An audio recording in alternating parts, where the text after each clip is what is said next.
Hi, this is Pat Moorhead with Moor Insights Strategy, and we are here for another awesome episode 93 of the 6-5 podcast. And I'm here with my world-famous, jet-lagged, fresh off the airplane from Munich, Germany, Daniel Newman. How are you, my friend? I'm doing well, Mr. Moorhead, and you are right. The show must go on, and I am doing well. I'm feeling a little bit tired. I'm not going to let anybody that's watching our show know that, except by telling them. I'm going to be exuberant and energetic and excited and have a ton of fun today because we do have a great show, and we are back, baby. 6 days in Europe, but you know what? I didn't miss last Friday. I didn't miss this Friday. I planned my whole life around the 6-5 pod. In fact, we even did one in the middle. We did a 6-5 Insider with Rowan Trello, the CEO of 5-9. So yeah, we'll have to throw that in the show notes for everybody, because if you missed it, it was like Wednesday night at like midnight. I was like midnight. I'm like jamming. Here we go. But it was great. I mean, it's always great to get Rowan Trello on our show. It's great to get so many of the people that we have. But this show, no insider, no brand, no specific company, just lots and lots of analysis. That's right. And one thing I do want to point out, we do cover publicly traded companies, but please don't take anything we say as investment advice. This is for educational, entertainment purposes only. There we go. And if this is your first time tuning in, we cover 6 topics, 5 minutes each, sometimes 8 minutes each. And we really try to focus less on the news. You can get the news anywhere. This is really about analysis and our opinions on those things. So, Daniel, let's jump in. Something near and dear to your heart. We're going to bookend the IAA Munich show, or as they say in Germany, the IAA show. Our first and our last topic are going to be about that. Let's start off with Qualcomm. We had Cristiano Amon who did a keynote there and had a couple news events. Yeah, it was a pretty big show. And just as a quick introduction, IAA was like pretty much a mega show. 6 halls at the Munich Messe. Tens of thousands of people attending, major corporations. You had an entire show floor. And I want to give a quick shout out to, the German government that got the show off the ground. There was a lot of administrative and paperwork and forms that had to be filled out for traveling in and out. But as a whole, we were able to, attend. It was very normal with the exception of the masks, having to show vaccine. But it was a good indicator to me, Pat, that with good governance, good management, we might, in fact, be able to get back in person. And by the way, you and I will be at, reInvent with Amazon and Snapdragon Summit with Qualcomm. So this winter, barring any major variants, we're starting to see signs of human-to-human interaction once again. All right, I don't want to take any more time on that, but I want to point that out because a lot of people, I think, are asking that question, like, hey, are we ever going to get back in person in the tech industry? And by the way, so good to be face-to-face, so good to actually get to see things. I'm going to talk real quickly on the Qualcomm side. Great story from Cristiano. There was a big piece of news that dropped about a partnership between Qualcomm, Google, and Renault. Renault, not as familiar to most people here in the stateside, but very, very large automotive company, announced a significant partnership to basically use Qualcomm's 3rd generation Snapdragon automotive cockpit platform, along with the Google Assistant, Google Maps, to create this integrated experience for the buyers of the new Renault vehicles. This is kind of just an example of what's going on across the board. We're hearing from the entire gambit of semiconductor companies, which are quickly becoming some of the most influential companies in the automotive space.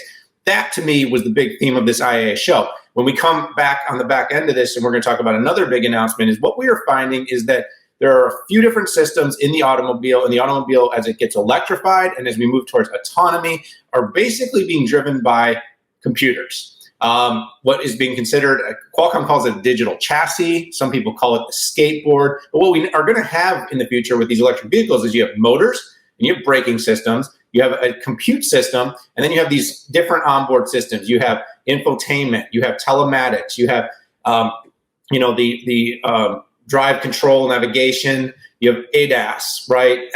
And you have these different systems that are all connecting. You have cloud to or vehicle to cloud, or CV2X is what we call it. And you've got all these different things, taking all this data in real time, it's processing, and essentially the vehicle of the future, instead of having all the complexities of a combustion engine and these different small systems and dozens of different subsystems of the motor, we are going to be able to work with a couple of these different chip companies, put this together, and basically create a very dynamic vehicle economy. If you knew about vehicles in the past, 7-year design cycles or more, very complex to make changes. Well, we've all learned from Tesla over the past decade that you can create a cloud updated vehicle that essentially the 2013 S model and the 2020 S model have the exact same software. The large tablet, download the newest software from the cloud, same sets of features, only very, very small iterations in between, so that instead of having to come up with new models that are completely new, it's constantly being updated. And that really was what I got from Cristiano's themes of his keynote was, one, the vehicles are going to be iterated upon, but they're going to be dynamic and agile, just like the cloud. So the vehicle itself becomes a rolling data center at the edge. All the data around it is going to become an imperative. 5G is going to connect everything so that things like autonomy, smart cities, the grid, the infrastructure, other vehicles, humans can all interact with this infrastructure, Pat. And then in the end, we've got a future where mobile phones and vehicles have more in common than you ever thought, essentially getting us from one place to another. And then you add in full autonomy, and that could be the Arriver offer from Qualcomm that is level 2 working towards L4, or something like Luminar, something like what NVIDIA offers. There's so many options. But overall, big set of updates, Pat. I'm going to hog this one a little bit, but you're going to get a couple of extra long segments later on. But exciting news. I know you watched it from afar, but you were covering it closely. Any other things that you saw? Because I'm sure I covered a lot, but God, there was so much. So Daniel, I want to actually take a step back. And the thing that really dawned on me is that, we've seen various forms of agreement and disagreement on the future of the car. And I would say that initially on, let's say 7 or 8 years ago, the traditional automakers really gave it lip service. And it really took, kind of the fast movers like Tesla to really show how it's done. And then people started getting into how do I implement this, right? A lot of the traditional automakers said, hey, I can do this myself, or I can do this just working with a tier 1, and I don't even have to talk to the chip makers. Well, here we are. I feel like the entire industry has an agreement that, so first of all, the car is a software-defined data center on wheels. The second thing is that while you do need smarts to create an EV, don't confuse showing up with an EV as having a smart car. You can have a very dumb EV car out there, but making it software-defined is a whole other type of thing. Companies like Tesla, they'll change a bumper design with 10,000 cars in. Traditional manufacturer would never even think of doing that. They would think of, oh my God, what about supply chain? What about spares? How do we do this? But you know what? Tesla figured out. So I think we're at the point, though, where all the automakers get it. And what do they get? They know that they need a direct relationship with the chip maker. And if they didn't learn that by now, by not being able to get chips, they're never going to learn, and they're probably going to be out of business. But also for collaboration, and don't confuse anything that people like Qualcomm are trying to become a tier 1. They're not, or this direct relationship that they have with the end customer, the end automaker. It's that when you're a tier 1, there's a limited amount of people you can actually help.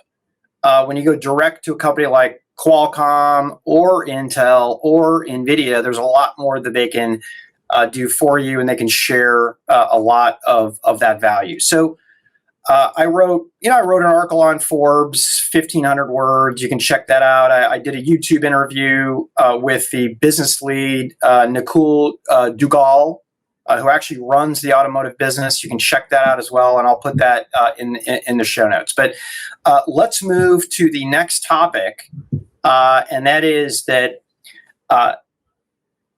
wait for it, Cisco Webex and Google Meet interoperability. And you might be like, what's the big deal with that? Well, here's the thing. When it comes to video rooms or video equipment, you just can't talk to each other. Sure, your PC can talk to another person's PC, but guess what? If you're running Zoom, you still can't connect using Webex, right? I mean, it's as simple as that. It's like, duh, right? It's an impedance mismatch. One of the things, though, that end users were trained on their PCs is they wanted the ultimate flexibility. If their customer used Google Meet, they used Google Meet. If their customer used Webex, it used Webex. What Google and Cisco announced this week was that their devices will talk together. If you have a Google Meet device, and Google did announce 2 or 3 pretty unique devices, and devices that I think finally make me think that they're in the game, you can connect to like our Webex Desk Pro, right? With, and it's going to be a button that literally is Google Meet. You click on a link that, on my Desk Pro here from Cisco, and it will give you the opportunity to run a Google Meet video chat.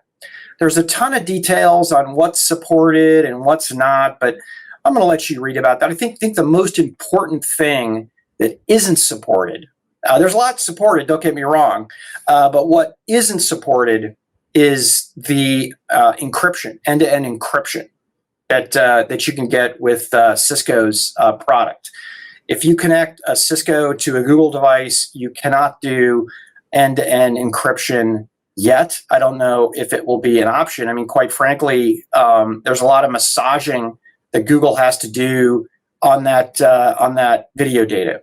So with that, I'll turn it over to you. Yeah, this topic actually will flow somewhat neatly into our next topic, neatly, hint. All right, so, ironically, when video was room-based only or primarily room-based only, there were standards, right? Standards like H.323 that enabled IP video systems to talk to each other. So you'd have Polycom before it was Poly, and you'd had Cisco, and those were probably the 2 biggest players.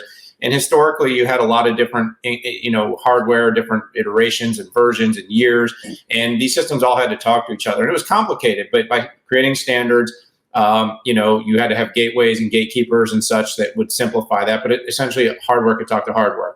Throughout that pandemic, what we had was a super-fueled, supercharged, implementation of video inside of the work ecosystem, but most companies picked a few different platforms or standardized on them. And because of things like WebRTC, instead of really saying we're going to have our systems and you're going to have your systems, and we're going to use our systems and your systems, we used whoever's systems. Meaning, send me a Zoom link, send me a Meet link, send me a Webex link, and we just jump on each other's platforms. Most of us don't use hardware. Pat, you and I, because of the work we do, we have systems from Poly, we have systems from Cisco, and we use them, but we don't always use them all the time. So like you and I, the backbone, right, we call our Desk Pros, we talk to each other on our Webex because it's both, it's all on the expressway. We can click to click, point to point on different networks, but we can talk on that system. But if I wanted to use Zoom, you wanted to use the Webex, that's not possible. So what we're actually seeing here is what I think is the movement towards creating more interoperability as we return to a more hybrid and in-person work situation, where companies have to really think about the fact that video has been adopted at scale. Remote work is here to stay. People are going to work at offices all over the world. And even if your entire enterprise has done a good job of delivering standards, the chances of your entire supply chain, your partners, your customers, your training, education, anyone in your ecosystem all being on the same system are going to be smaller. So creating a world where there's more options for interoperability on systems that are popular and used in different enterprises is going to be valuable. So Webex, which has historically been one of the more closely held architectures primarily because their desire to keep everything very secure, has not really opened up the kimono. You mentioned that this doesn't fully enable all the security features, but as Google's popularity grows, as its platform grows, I think Cisco is realizing that it is probably going to limit its ability to grow if it doesn't start to think about how to be more interoperable. And so this is a good example. It'll be a good test case, and I think it's a good chance for the market to see. And of course, if Google, which often does wonderful in software but struggles with hardware, can actually be successful with hardware, that'll be another thing to watch from this whole launch of Google getting a little bit more weight in hardware behind its software path. So that's kind of my take here. And like I said, I think this flows really well into our next topic.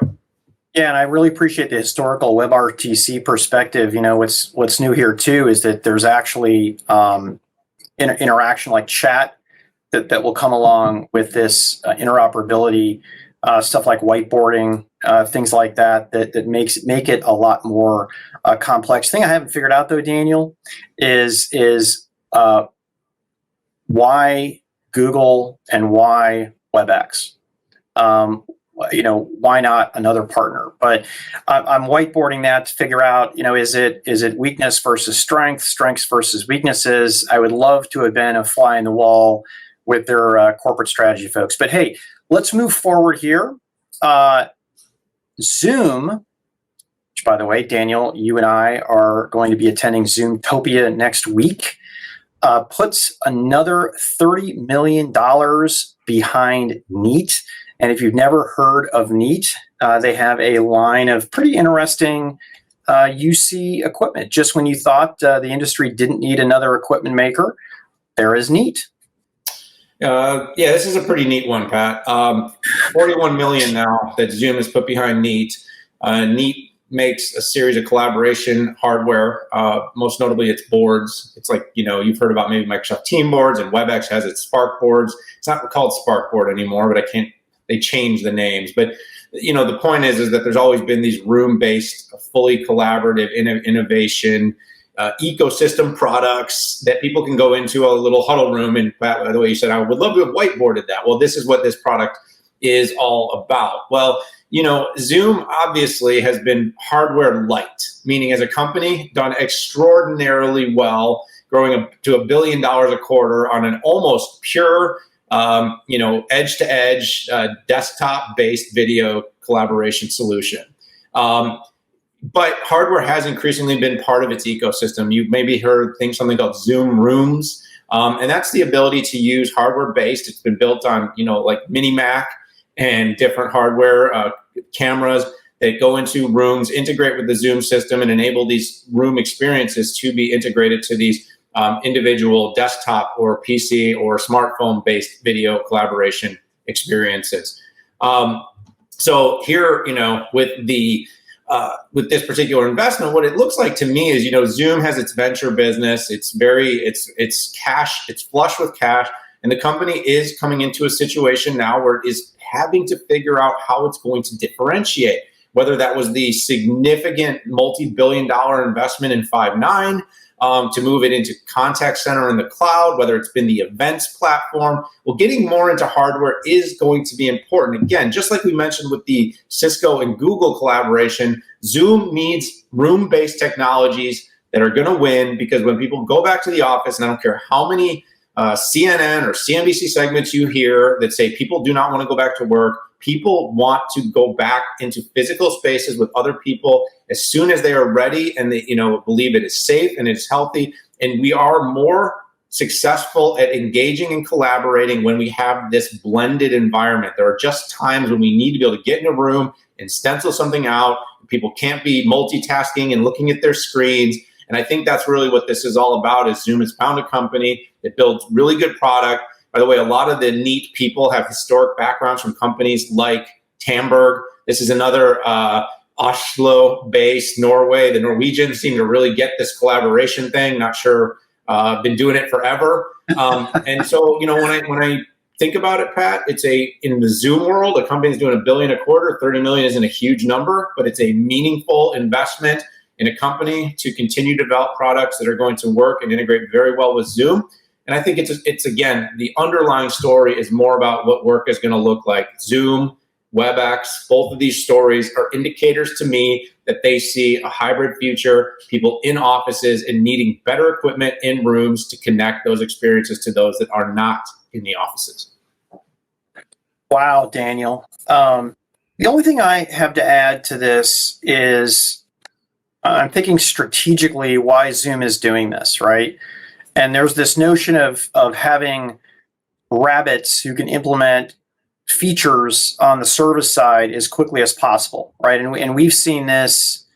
We've seen this in Windows PCs. We've seen this in servers, but I don't think Zoom has that problem now. I mean, they have partners like Poly who are pretty much adding all the advanced features exactly when Zoom is able to provide it. So the other part of this, I think, is it's a hedge against risk that says if, let's say, some of these vertical ecosystems get too powerful, like Cisco Webex, which, by the way, we just talked about that, them opening up with Google Meet interoperability, that they would be able to go in there and either fully acquire the company or at least be able to take advantage of its upside and, in a way, control the company by having an ownership, a 51% ownership stake. So I almost think it's a hedge against, it's sending a message to companies like Poly that, okay, if you're not going to integrate our latest features when we need you to, Neat will, and then sending kind of a hedge against Cisco with a complete vertical stack. Great stuff. Who thought there would be this much excitement in collaboration? Well, I think we would. Let's move on to another type of topic here, and that is enterprise data center infrastructure. IBM announced its first Power 10-based server called the E1080. You could read my Forbes article to get everything all the details, but essentially, in my opinion, it reinforces fit-for-purpose stacks out there in the industry. And whether it's an iPhone doing its own silicon, OS, middleware, and applications, you have this new server that has the new Power 10, which is very good at specific big data workloads, and now machine learning inference on those workloads. But IBM is doing what people now see as really cool. Heck, even AWS with Graviton and Trainium and Inferentia and all the stacks they put on that. And the Power 1080 is not good for all environments, but the environments that it is really good for, in my opinion, is SAP HANA. It set a world record SAP benchmark with 8 sockets. And I believe there's going to be a 16 socket design in the wings that's going to pretty much blow everything else out of the water. I was really happy to see IBM show benchmarks directly going up against HP and Google Cloud. I like when companies do that. It gives me a level of confidence. As it relates to licenses and efficiency with Oracle, they put up some very credible numbers as well. And then finally, 4x more containerized workloads in Red Hat, which surprisingly, IBM owns that company. And it makes total sense to me. I don't think they're making up any of these numbers. I mean, they might be comparing to Cascade Lake, but from an availability standpoint, it's kind of hard to get even a hold of Ice Lake. And that SAP benchmark, if AMD and their partners or Intel and their partners want to put up a better number, they certainly can do this. The one, I wouldn't call it a critique, or one thing that I wish IBM would do is I really want them to go straight after x86 business from a sales and marketing perspective. I feel like, on one side, I applaud IBM for servicing its clients, right? They literally are one of the best companies at delivering what their clients want them to deliver. Which is why we see the success of things like IBM Z, right? The IBM Z is the best at what it does. It's the most secure. It's an east-west transaction engine. But can can you gain share doing that, right? IBM has less than 1% of the server market share out there. And I really want to see them with this platform go after the x86 market. I mean, is that because I don't like Dell or HPE or Lenovo? No, I just think we need more competition to stir up the pot. That's what I'd like to see them do differently. Yeah, Pat, your write-up was really good, and we'll make sure to throw that down into the show notes. I didn't have the chance to attend. I did capture some of the post-mortems from different analysts and some of the different journalists. I think you made a couple of really interesting points that we should double-click on really quickly. First is, IBM continues to put really, really good hardware out there in the marketplace. But your point that you made about the marketing still befuddles me a little bit. Why does the company do so much work to develop such good hardware and then allow that hardware to take so little market share? And I do understand part of their thing is they have specialized applications and customers that they are almost building this stuff for, and they deliver it, they succeed with it. But at the same time, it's like, if it's built this well and it's this useful, there must be other applications in the market. And like I said, you've got this massive, almost 400,000 workforce out there.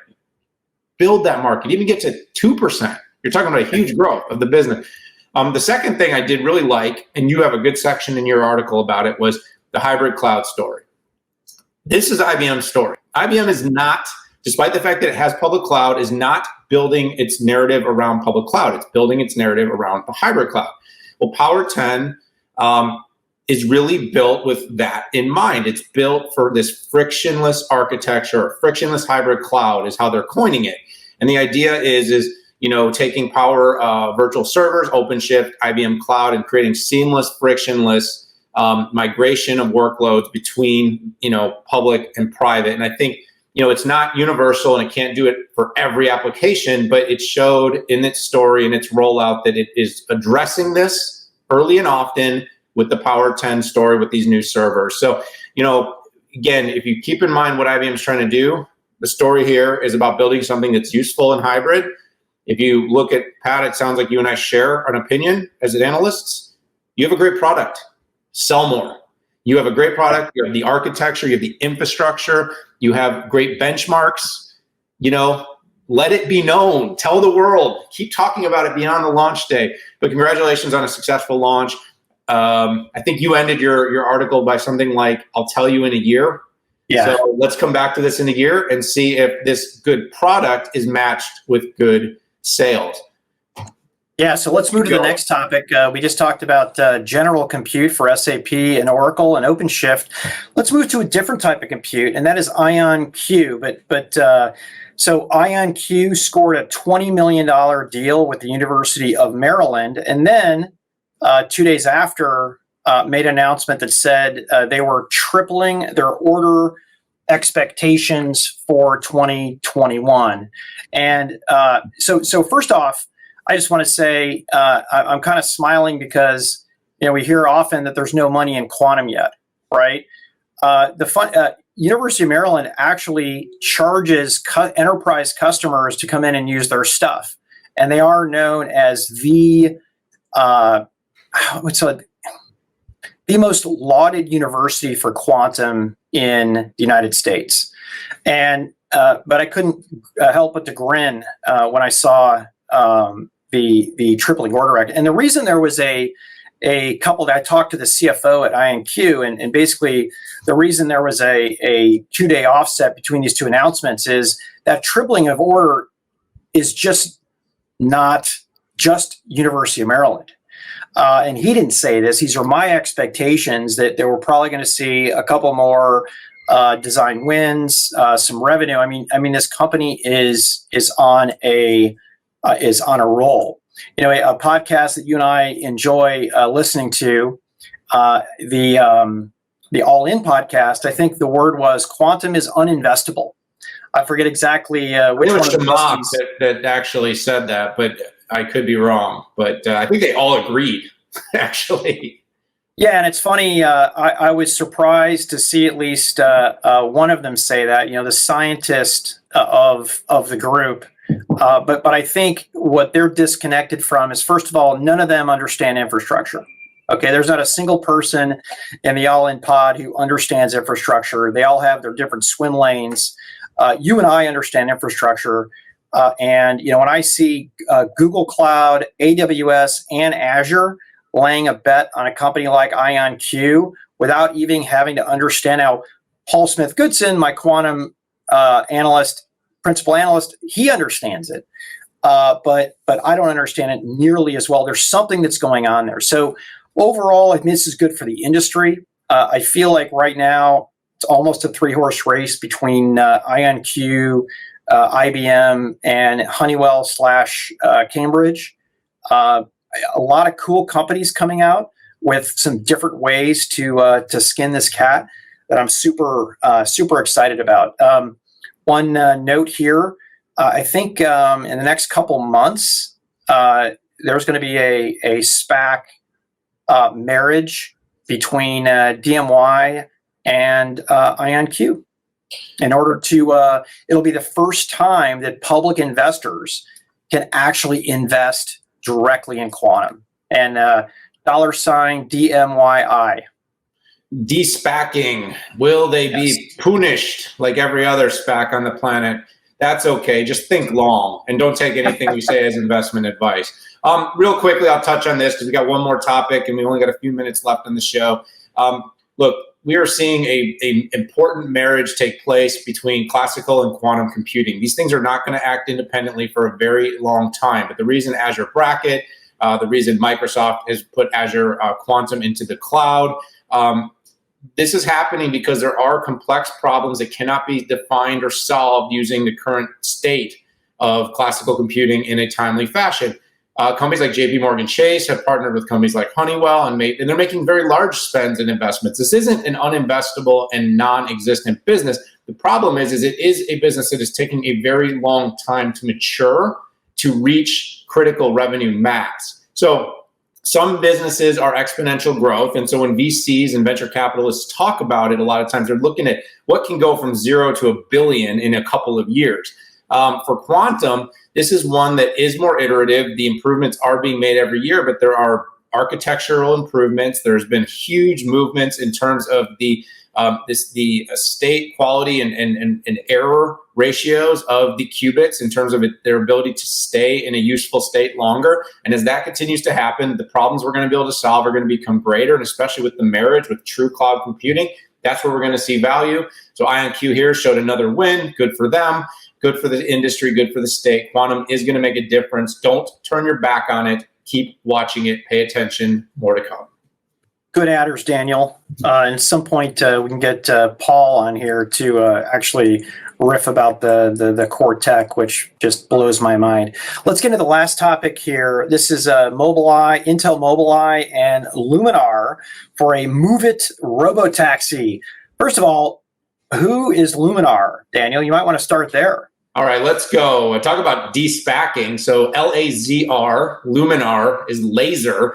Actually, 26-year-old Austin Russell and I got to spend about an hour together at the IAA mobile show. He took me into a couple of different demonstrations of LiDAR, which if you want to kind of simplify what this is it's the third sense. So when we talk about L2 driving or what Tesla does, Tesla effectively uses computer vision.